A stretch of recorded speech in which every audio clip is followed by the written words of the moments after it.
Hello, everybody. I'm Simon Preston, and welcome back to JFF News. If you haven't already, we kindly encourage you to hit the like, share, and subscribe button, and also purchase a membership right here on JFF Live. It's $9.99 a month, and you get exclusive content. Trust me, you don't want to miss out of it. So once you press the join button, you purchase your membership fee, you get to see exclusive behind the scenes content.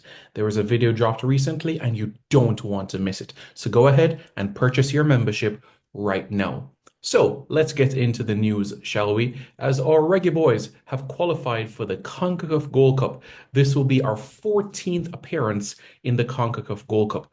We've participated in the Gold Cup in 1991. 1993, 1998, 2000, 2003, 2005, 2009, 2011, 2015, 17, 19, 21, 23, and now in 2025, our 14th Gold Cup appearance. In our last five editions of the CONCACAF Gold Cup, we have been to two finals, two semi-finals, and a quarter-final appearance. The first time that we played in a semi-final match in the Gold Cup was back in 1993, where we shared third place with Costa Rica. In 1998, we finished fourth. In 2015, runners-up. In 2017, runners-up. In 2019, semi-final run. In 2021, quarterfinals appearance. And 2023, our most recent Gold Cup appearance, we made it to the semi-finals. Who are the other participating teams in the Gold Cup this summer that is set to run from June 14 to July 6 in the west coast of the United States and Canada? Well, here are the participating teams: Haiti, El Salvador, Curacao, the United States, Panama, Dominican Republic, Canada, Mexico, Saudi Arabia, Trinidad and Tobago, Suriname, Jamaica, Guadeloupe, Guatemala, Costa Rica, and Honduras. And I know you might be wondering, Simon, Saudi Arabia, they're not a CONCACAF team. Yes, you're absolutely right. Saudi Arabia are an invited team for the Gold Cup this summer. Just like when we saw Qatar in 2021 and 2023, Saudi Arabia are the invited team to this edition of the Gold Cup. We also know the pots for the draw for the Gold Cup. So April 10, we'll find out which group Jamaica will be in the Gold Cup itself. So for now, what we do know are the pots. So Jamaica, we're in pot two with Costa Rica, Honduras, and Haiti. What does that mean? It means that Jamaica will not face Costa Rica, Honduras, or Haiti in the group stages of the Gold Cup. What it means is that Jamaica will face one team from pot one team from pot three, and one team from pot four in the group stages of the Gold Cup. Mexico, Canada, Panama, the United States are the teams in pot one. So Jamaica will face one of these teams in the group stages of the Gold Cup. Pot three, Guatemala, Trinidad and Tobago, El Salvador, Suriname. So Jamaica will face one of those teams in pot three. And pot four, Guadeloupe, Curacao, Dominican Republic, and Saudi Arabia. Jamaica will face one of those teams from pot four. April 10 is the draw, and when we'll find out the group that Jamaica will be in, and also the venue as well. So Jamaican fans from all across the globe can start penning their calendars. Are we going to travel to LA? Are we going to travel to Santa Clara, Vancouver in Canada? Well, we'll find out quite soon on that matter.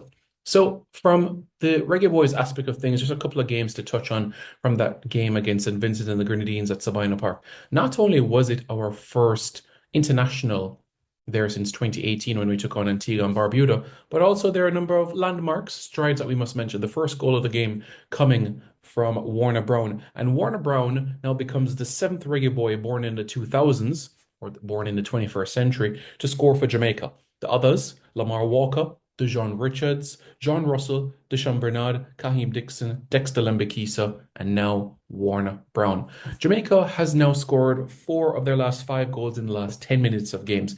Even when you look at the last three games that Jamaica's played in, Jamaica scored in stoppage time. Back in Arnisvale, it was Leon Bailey. You think about the last game against Trinidad and Tobago at the Anthony Spalding Sports Complex. There was an own goal in that game. Warner Brown, his first goal for Jamaica. Ronaldo Cephas, also his first goal for Jamaica as well. This is the sixth Gold Cup that we'll be qualifying for in a row: 2015, 17, 19, 21, 23, 25. And as mentioned before, the draw is set for April 10. All right. A clean sheet for Andre Blake. So what that means is that he has 28 clean sheets for Jamaica. He's third on the all-time list of Reggae Boyz goalkeepers when it comes to clean sheets.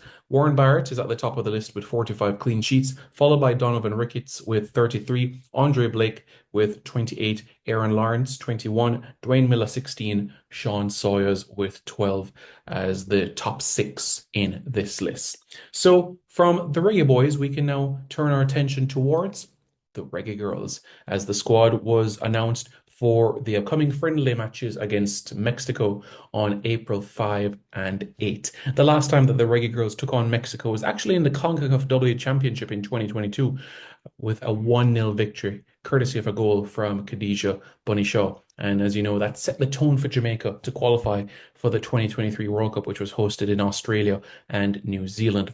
Goalkeepers, Sydney Schneider, Leah Brooks, and Rebecca Spencer.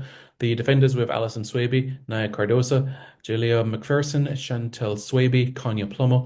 Midfielders, Olufala Shade Adama or for short Shade Adama Drew Spence, Denisha Blackwood, Vian Sampson, Jade Bailey, and the attackers, Tiffany Cameron, Paige Bailey Gale, Jodie Brown, Shania Hales, Rihanna Blades, Kayla McKenna, Trudy Carter, Shaniel Buckley, and Cameron Simmons. So this is the squad that has been called up and was released by the head coach of the Jamaica senior women's national team recently, Coach Hubert Busby. And we are looking forward to these two games as the Reggae Girlz also continue to amplify preparations ahead of the World Cup qualifiers in October. Remember, in the women's equivalent, CONCACAF has 4 spots and 2 teams will head to the Intercontinental Playoffs. Qualifiers for the women start in October. So these practice matches, these friendly matches are important, not only in developing the chemistry and cohesion, but it also helps in terms of the Reggae Girlz when they continue to get positive results, because it will mean moving up in the rankings, and it will also mean a higher seed heading into the draw for World Cup qualifying. So that is why these games are so important, utilizing all of these FIFA windows. 4 wins in a row now for the Reggae Girlz, 2 against South Africa and 2 against Peru. So long may that continue now against Mexico, a team that they could face in World Cup qualifying down the road as well. So it is valuable experience as the girls will face Mexico in Houston and also Kansas as well. So folks, that is it for JFF Live, for JFF News for this week. I'm Simon Preston. Thank you all so much for watching. Please do leave a comment as well and continue your support for all of our national teams, as it is a busy summer ahead, a busy 2025 on the horizon as well, as we've basically completed the first quarter of the new year. And trust me, there is so much more to come. So stay tuned for more content right here on JFF Live.